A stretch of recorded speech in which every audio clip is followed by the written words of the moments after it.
Hi hello friends, beetroot பெட்லை தான் நம்ம பார்த்துக்க போகிறோம். செம்ம சூப்பராக இருக்குங்க. பீட்ரூட் பிடிக்காதவங்களும் கண்டிப்பாக உங்கள் வீட்டில் இருக்கவங்க இந்த பெட்லையை சாப்பிடுவாங்க. ஒரு கப்பு கடலைப்பருப்பை நல்லா ஒரு 1 hour ஊற வச்சு அதோட காஞ்ச மிளகாய், சோம்பு எல்லாம் உப்பு, பெருங்காயம் எல்லாத்தையும் போட்டு நம்ம அரைச்சி ஸ்டீமில் வடை மாதிரி தட்டி நம்ம வேக வச்சு எடுத்து வச்சுக்கணுங்க. சைடில் பார்த்திங்கன்னா கடாயை வச்சுட்டு எண்ணெய் ஊற்றி கடுகு, உளுந்தம்பருப்பு, வெங்காயம், பச்சை மிளகாய், நம்ம கட் பண்ண பீட்ரூட்டை போட்டு நல்லா வணக்கி இதோட உப்பும் சேர்த்து நல்லா தண்ணி தெளித்து இதை சைடில் வேக வச்சுக்கோங்க. அதுங்களையும் நமக்கு பெட்லை ரெடி ஆயிடுச்சு அப்படின்னாக்கா பெட்லையை நம்ம குட்டி குட்டி பீஸாக நம்ம கட் பண்ணிக்கலாங்க.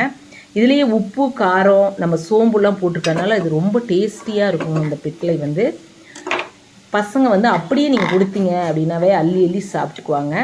சூப்பராக இருக்குங்க. நல்லா வெந்துக்கிட்டு இருக்க பீட்ரூட்டோட தேங்காய் கொஞ்சம் திருவி போட்டு இந்த பிட்லையை நீங்கள் சேர்த்துக்கங்க. சேர்த்துட்டு நல்லா இதோட மிக்ஸ் பண்ணி இது பண்ணிக்கோங்க. நீங்கள் சப்பாத்தி செஞ்சுருந்தீங்க அப்படின்னா அதோட கூட ஸ்டஃப்பிங்காக வச்சு ரோல் மாதிரி செஞ்சு கூட நீங்கள் பசங்களுக்கு லஞ்ச் பாக்ஸுக்கு நீங்கள் கொடுத்து விட்றலாங்க. இந்த பிட்லையை செம்ம சூப்பர் டேஸ்டியாக இருக்கும். பிட்லையை நீங்கள் செஞ்சு பாருங்கள். உங்களுக்கு வாரம் வாரம் அந்த பிட்லையை கேட்பாங்க. உங்களுக்கு பீட்ரூட் பிட்லையை வேண்டான்னு சொல்லவே மாட்டாங்க.